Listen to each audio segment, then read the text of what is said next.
Hey guys, in today's video, I bring you a chilling story that you won't want to miss. Let's meet Ariadne Whitman, a medical assistant who died while giving birth to her first daughter and faced the unimaginable in the afterlife. Mysterious shadows tried to steal her soul, but Ariadne came back to life with a powerful message of love that could change everything we know about life and death. What she saw on the other side will leave you speechless.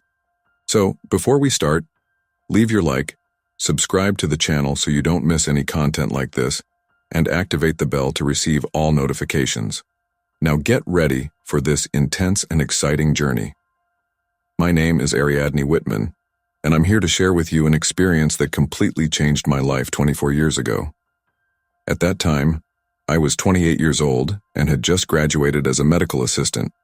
I was about to experience one of the most anticipated moments of my life, the birth of my first daughter, Lila.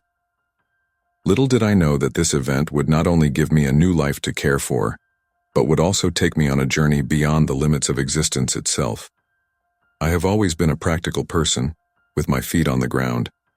My medical training taught me to trust science, observable facts. I never paid much attention to spiritual or metaphysical matters. For me, life was what we could see, touch and prove. But fate had other plans for me. Plans that would challenge everything I believed I knew about life and death. That August morning in Portland, I was excited and a little nervous, like any new mother.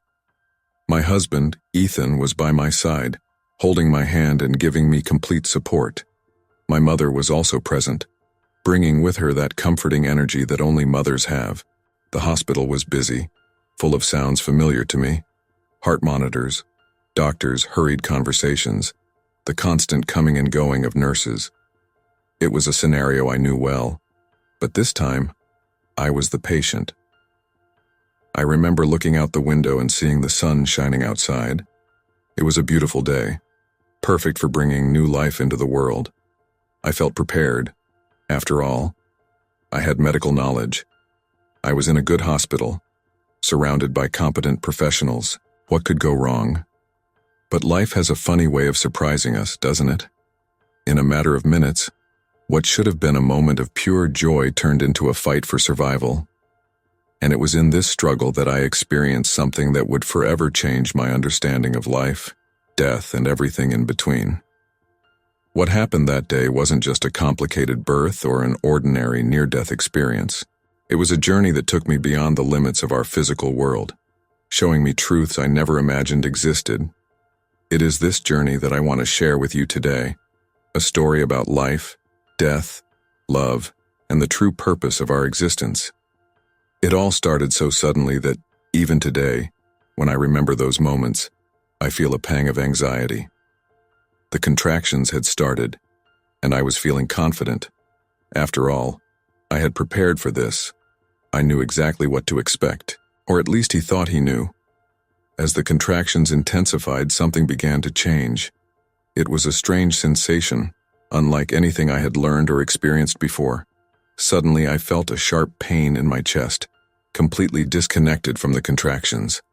My medical professional mind immediately went into overdrive. This was not normal.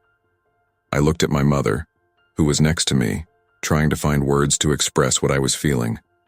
But before I could say anything, I was overcome by a feeling of suffocation. It was as if someone had placed a huge weight on my chest, preventing me from breathing. The words came out in a desperate whisper: "I can't breathe." From that moment on, everything became a blur of movement and sounds. The nurses reacted quickly, turning me onto my side and placing an oxygen mask over my face. I heard loud voices, orders being given, and saw the panic in my husband's eyes as he was pushed out of the room.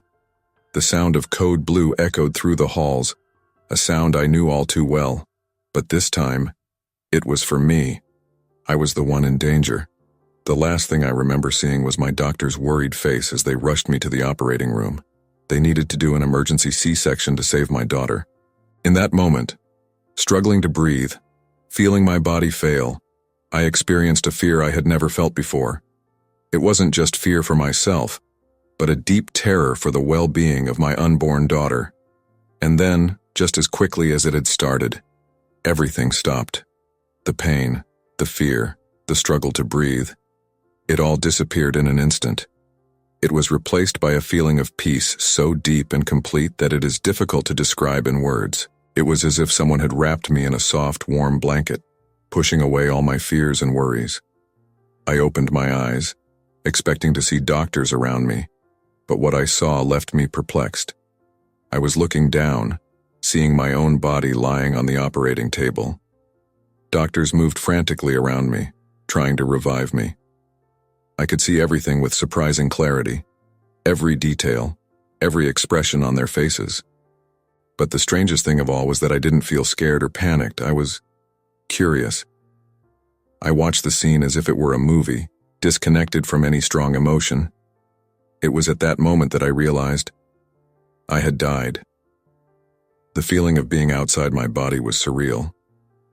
I floated above the operating room, observing everything with a clarity I had never experienced before. It was as if all my senses had been heightened. I could see every detail, hear every whisper, feel the energy of the room in a way that went beyond normal physical perception. I looked down and saw my body lying on the operating table. It was strange to see myself like this, so still, so absent. The doctors and nurses moved quickly around me, their voices strained as they fought to bring me back. I could see the sweat running down my doctor's forehead, the intense concentration in his eyes as he worked. Outside the room, through the walls that now seemed translucent to me, I saw Ethan. He was on his knees, crying and screaming my name.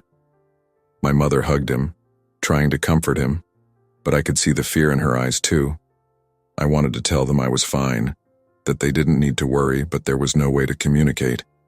The most fascinating thing was that I didn't feel fear or anguish. All earthly worries seemed to have disappeared. I was in a state of pure observation, as if my consciousness had expanded beyond the limits of my physical being. It was then that I noticed something strange happening to my body.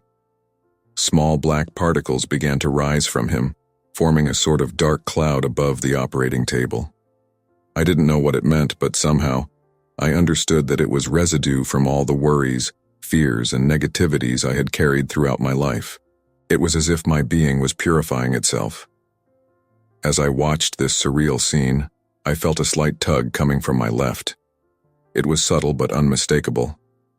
I looked in that direction and saw a diffuse light, not very bright, but attractive in a way I can't explain. It was as if he was calling me. At first, I hesitated. Part of me knew that moving toward that light meant leaving behind everything I knew. My family, my daughter who hadn't even been born yet, my life. But the curiosity was too strong. Something inside me knew there was more to be discovered, more to be understood. Slowly, I began to move towards the light. As I got closer, I felt a feeling of warmth and well-being enveloping me. It was as if I were entering a loving, comforting hug, and then, in the blink of an eye, the operating room disappeared. I was being transported through a tunnel of dense but not frightening darkness. It was a welcoming darkness, almost like a cosmic womb carrying me into new birth. During this journey through the tunnel, I felt like tons of information was being poured into my consciousness. It was overwhelming, and, at the same time, perfectly understandable. From all this avalanche of knowledge, one truth emerged with crystal clarity: love. It was the core of everything, the driving force of the universe, the fundamental purpose of all existence.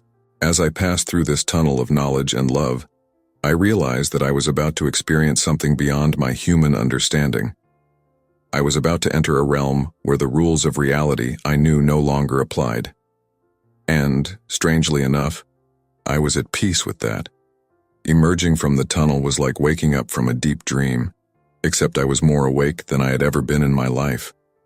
I found myself floating in a space of brilliant white light, so intense that it should have blinded me, but caused no discomfort.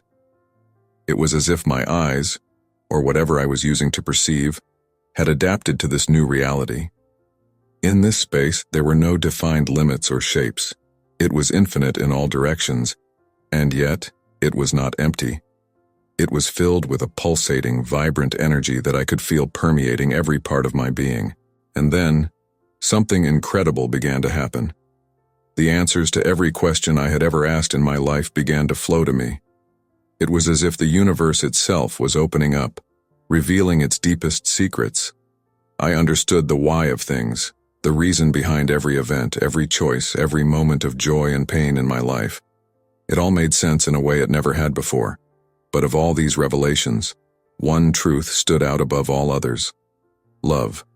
It wasn't the kind of love we know on earth, with its complications, jealousy and imperfections. It was something pure, infinite, eternal.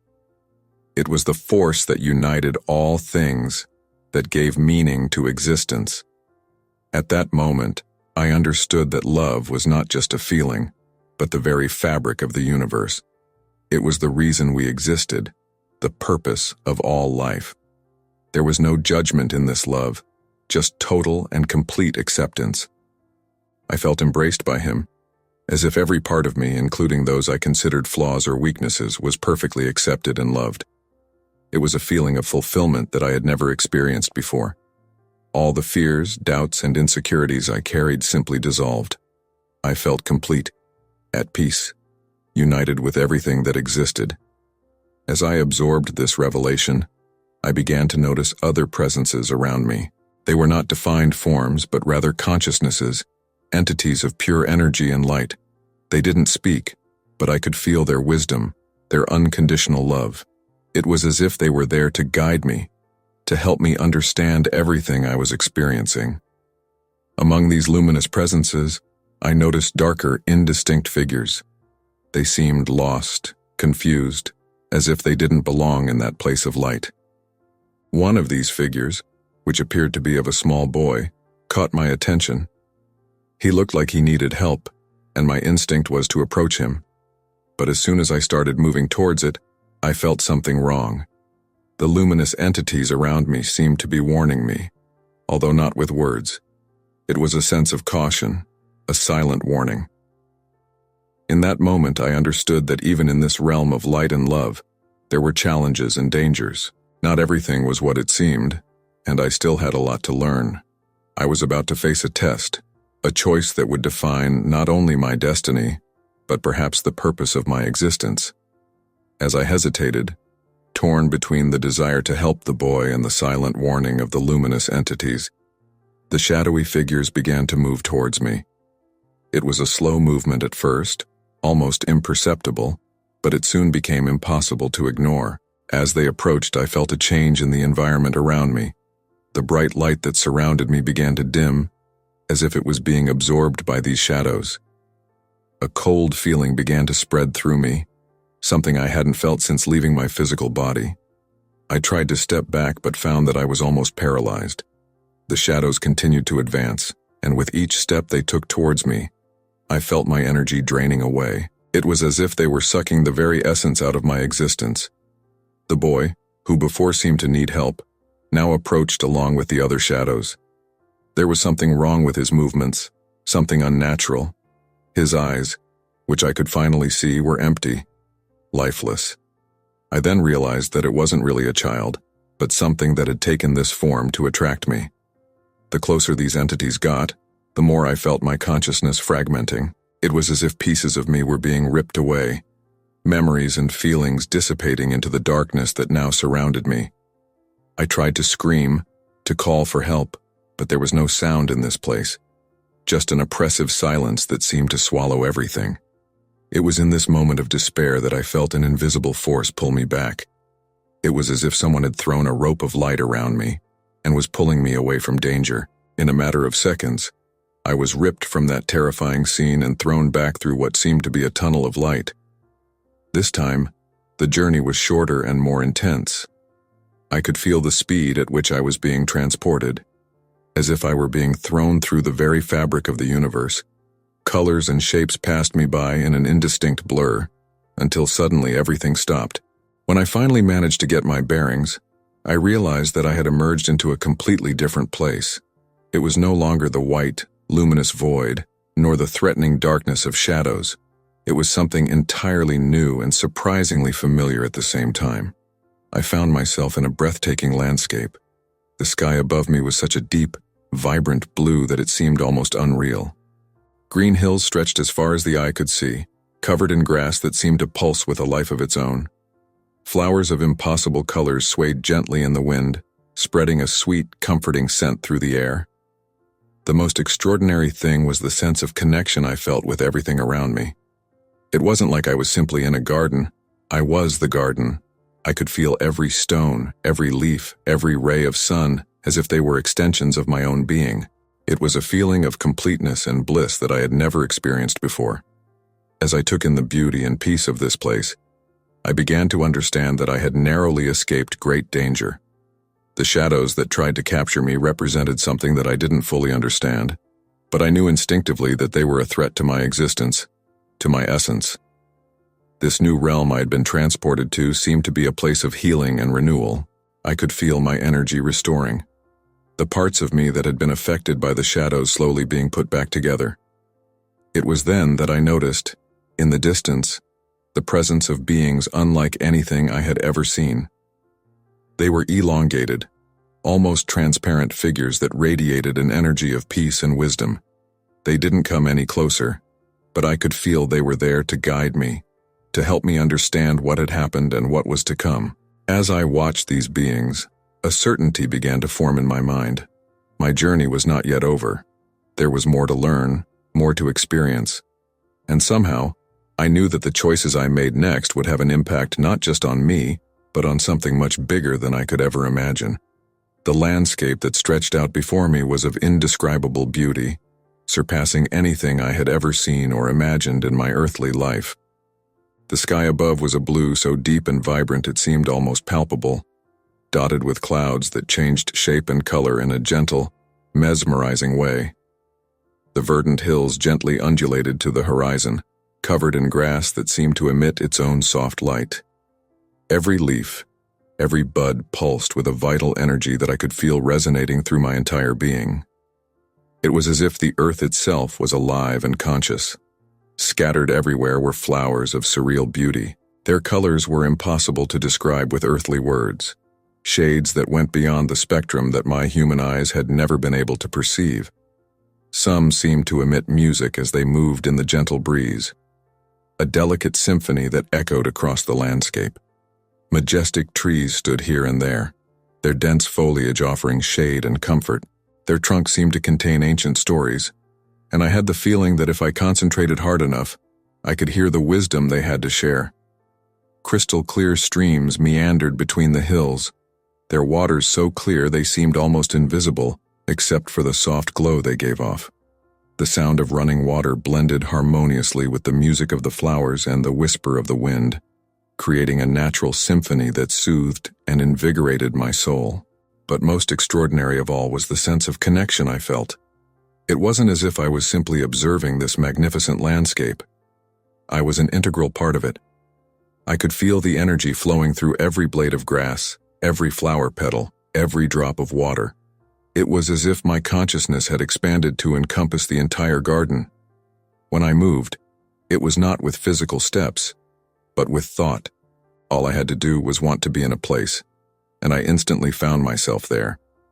I floated over the streams, danced with the flowers, mingled with the clouds in the sky. Each experience brought with it a new wave of ecstasy and understanding.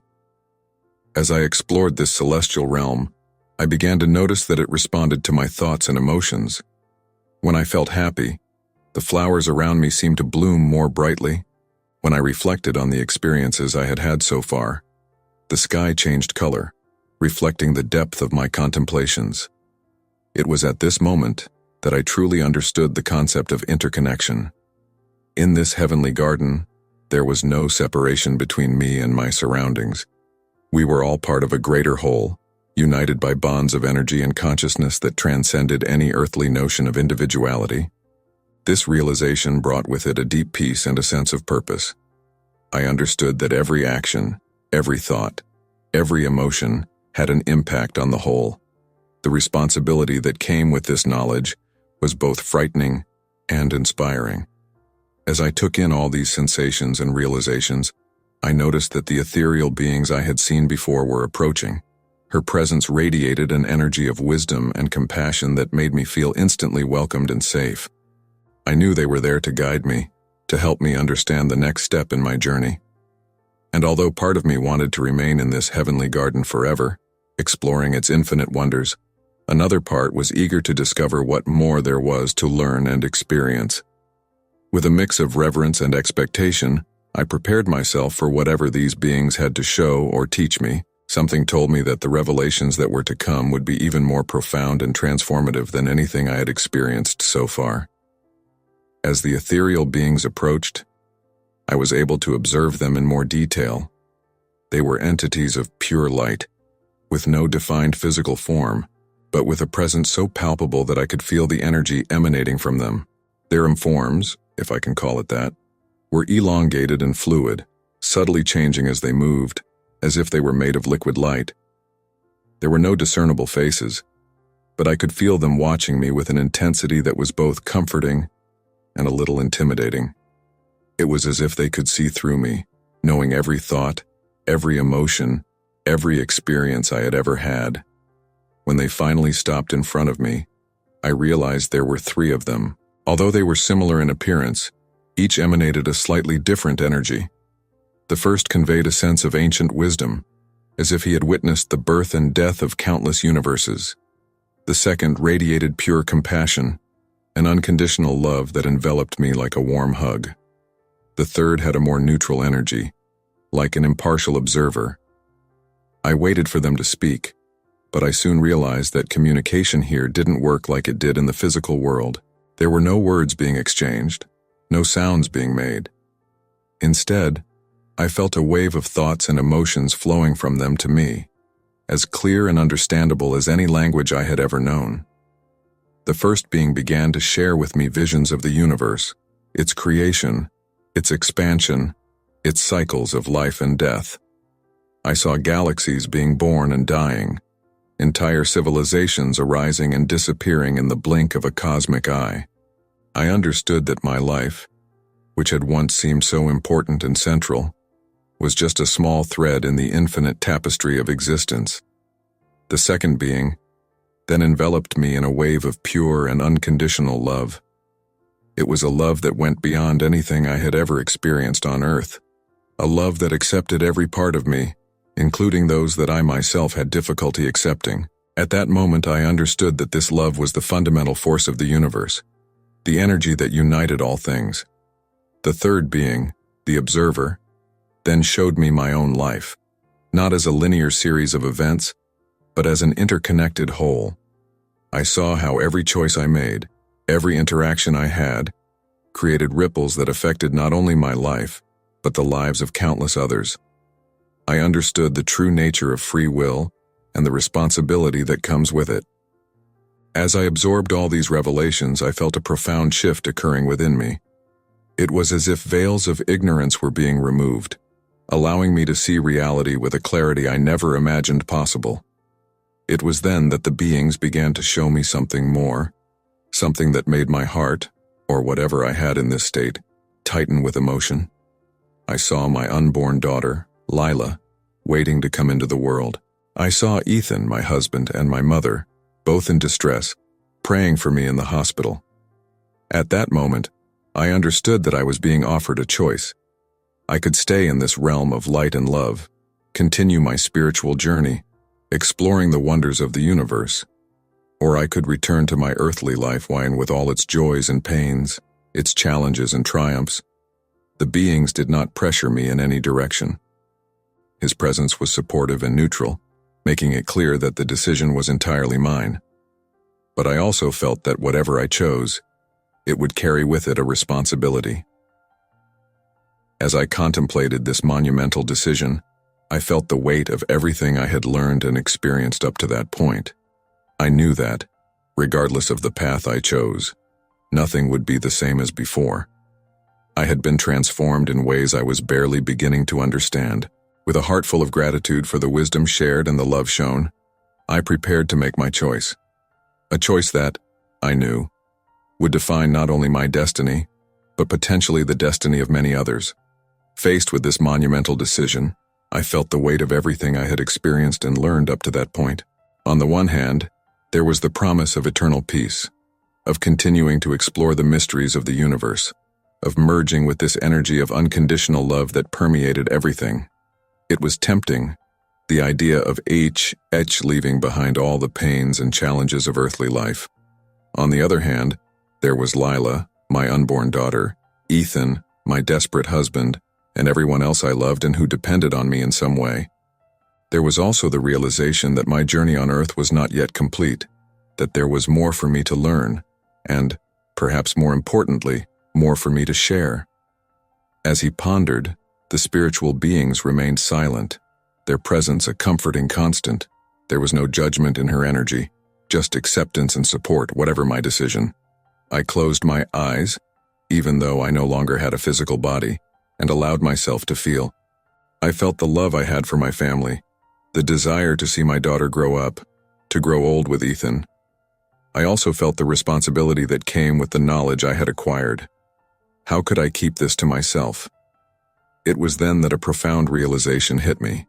Returning did not mean abandoning everything I had experienced here. I could take with me the love, the wisdom, the understanding of the interconnectedness of all things. It could be a bridge between the worlds, bringing some of this light to earthly reality. With this realization, my decision crystallized. I opened my eyes, and without words, communicated my choice to spiritual beings. I wanted to go back. The moment I made that choice, I felt a wave of approval and love coming from them. It wasn't that they preferred me to return, but rather that they recognized the courage and altruism in my decision. The being that emanated wisdom approached and, in a gesture that I can only describe as a hug of light, enveloped me. I felt ancient knowledge flowing to me, not as concrete information, but as seeds planted in my soul, ready to germinate when the time was right. The being of pure compassion then approached, enveloping me in a wave of love so intense that I thought my consciousness would dissolve into it. It was a love that healed all wounds, forgave all mistakes, and strengthened me for the challenges that lay ahead. Finally, the observing being touched my forehead with what seemed like a finger of light. At that moment, I saw flashes of my future, not specific events but possibilities, paths that could open up depending on the choices I would make. Before I could fully process all of this, the three beings moved away slightly and, in unison, conveyed one last thought to me. If I chose to return, I would have the mission to share what I had learned. Not necessarily with words, but through actions, love, compassion. I would be a light in the world, reminding people of their true divine nature. I accepted this mission with humility and determination. I knew it wouldn't be easy, that there would be times when I would doubt, when the density of the physical world would obscure these celestial memories. But I also knew that, deep within me, this experience would always be with me, guiding me and strengthening me. With one last look at the celestial garden, at the beings of light who had guided me, I prepared for my return. I felt immense gratitude for everything I had experienced, for this opportunity to see beyond the veil of physical reality. Then, in a cosmic blink of an eye, everything began to dissolve. The garden, the beings of light, the feeling of infinite expansion, everything was receding, as if I was being pulled back through a tunnel of light. The journey back was quick and intense. Colors, sounds, and sensations passed through me in a whirlwind, until suddenly I felt a violent pull and a sharp pain in my chest. The transition from the spiritual realm to the physical world was abrupt and shocking. One moment I was enveloped in light and unconditional love. The next I was thrown back into the harsh, painful reality of my body. The first thing I felt was a searing pain in my chest. It was as if every cell in my body was screaming in protest, resisting my return. My lungs burned with the effort of breathing, and each beat of my heart felt like thunder reverberating through my being. Slowly, I began to become aware of my surroundings. The fluorescent lights of the hospital blinded me, so different from the soft, welcoming light of the spiritual realm The sounds were cacophonous, the incessant beeping of machines, tense and urgent voices, the hiss of oxygen being forced into my lungs. I tried to move, to speak, to open my eyes fully, but my body felt heavy and unresponsive. It was like I was trapped inside him, struggling to fully reconnect. Little by little, the voices around me began to make sense. I heard the doctor say, "She's back. We need to stabilize her." Nurses ran back and forth, adjusting equipment, checking my vitals. It was then that the reality of the situation hit me hard. I had died. My heart had stopped for how long, I wasn't sure, but now I was back, fighting for life not just for myself, but for my unborn daughter. With an immense effort, I managed to open my eyes completely. The first thing I saw was my doctor's face, a mixture of relief and concern written across his features. "Welcome back, Ariadne," he said with a tired smile. "You gave us quite a scare." I wanted to ask about my daughter, about what had happened, but my throat was dry and sore from the intubation tube that had been removed. I only managed to make a hoarse, unintelligible sound. The doctor, noticing my distress, quickly reassured me, "Your daughter is fine. We managed to perform the cesarean section in time. She is in the neonatal ICU, but she is strong like her mother." Tears of relief and joy ran down my face. Lila was alive. I was alive. We had survived. In the days that followed, I gradually recovered physically. I learned that my heart had stopped for 8 minutes, an eternity in medical terms. The doctors were amazed at my recovery, calling it miraculous. Ethan rarely left my side, splitting his time between me and our daughter in the NICU. He told me, teary-eyed, how terrifying it had been to see me leave, how desperately he had prayed for my return. My mother was also a constant presence, her face a mix of worry and relief. She would hold my hand for hours, as if she feared I might disappear if she let go. As I recovered physically, I struggled internally to process everything I had experienced. The memories of my spiritual journey were vivid, but seemed almost unreal when compared to the harsh reality of the hospital. There were moments when I questioned whether it had all been just an elaborate dream, a hallucination caused by a lack of oxygen to the brain. But then, in the quiet moments, when I closed my eyes and allowed myself to feel, I knew the peace, the love, the deep understanding he had experienced. All of it was too real to be dismissed as mere imagination. I started to notice subtle changes in myself. The way I saw the world, how I interacted with people, had transformed. There was a new depth to my perceptions, a compassion that went beyond my previous understanding. And there was Lila. When I was finally able to hold her in my arms, days after my return, I felt a connection that went beyond the physical. Looking into her eyes, I saw not just my daughter, but a being of light who had chosen to come into this life. I silently promised her that I would do my best to guide her, to remind her of her true nature. As my recovery progressed, I began to think about the mission I had accepted. How could I share what I had learned? What could this light in the world that the spiritual beings had mentioned be like? I knew it wouldn't be easy. The physical world, with all its distractions and challenges, had a way of obscuring spiritual truths. But I was determined. She had returned for a reason, and she was committed to honoring that second chance. As the days turned into weeks and the weeks into months, I slowly readjusted to normal life. But nothing was really normal after what I had experienced. Every moment, every interaction, every breath seemed charged with new meaning. The mission to share what I had learned became the central focus of my life. At first, I didn't know exactly how to do this. I tried sharing my experience with a few people close to me, but I was often met with skepticism or concern about my mental state. I realized that words alone were not enough to convey the depth of what I had experienced. It was then that I began to understand that the true mission was not necessarily to talk about my experience, but to live it. The unconditional love I had felt in the spiritual realm, that was the true gift I could offer the world.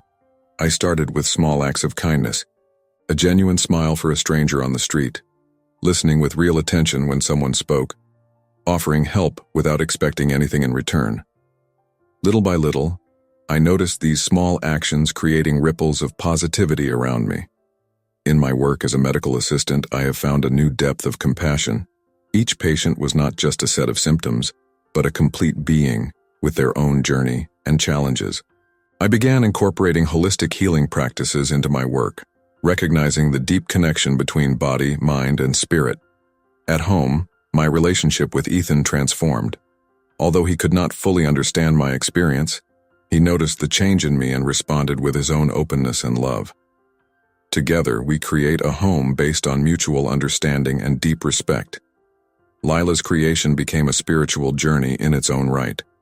Every moment with her was an opportunity to cultivate love, compassion, and awareness.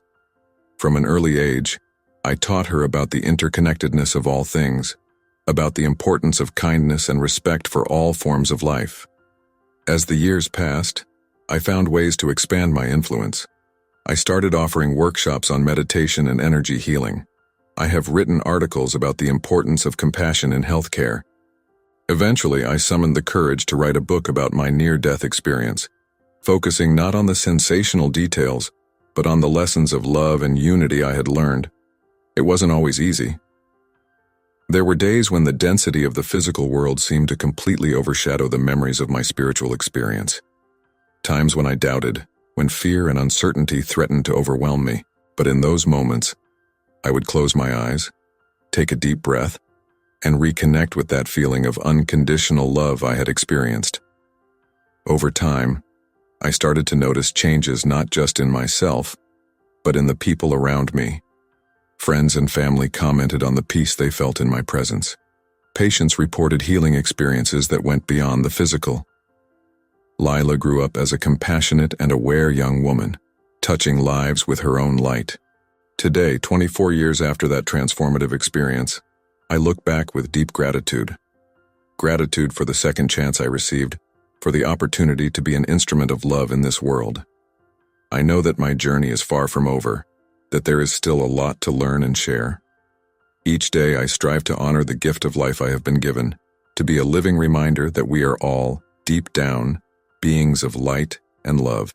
My near-death experience was not the end of a life, but the beginning of a mission of love that continues to unfold in beautiful and unexpected ways. And so, I conclude this report not with a full stop, but with a comma. For the story continues, with each moment, with each breath, with each act of love. And I invite everyone who reads these words to join me on this journey, to recognize the divine light that dwells within each of us, and to spread love and compassion wherever you go. Because, in the end, that's what really matters.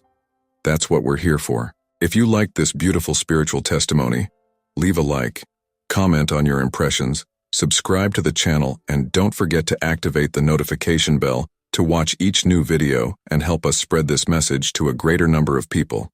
Until next time.